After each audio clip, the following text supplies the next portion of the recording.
Nagtataka ka ba kung paano nakakaya ng maliit na hydraulic jack na mag-angat ng mabibigat na sasakyan?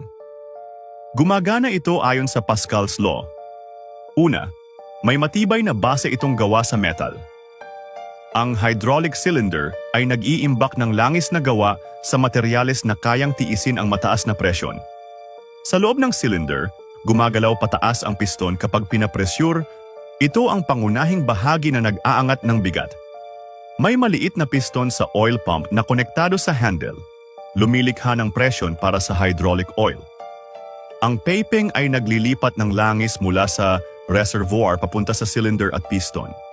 May check valve din ito para pigilan ang pagbalik ng langis at pressure release valve ang nagpapababa ng karga.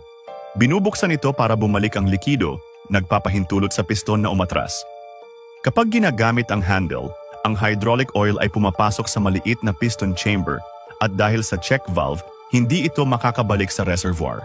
Ang presyon ay naipapasa sa malaking piston na umaangat ayon sa Pascal's Law, kaya naaangat ang karga.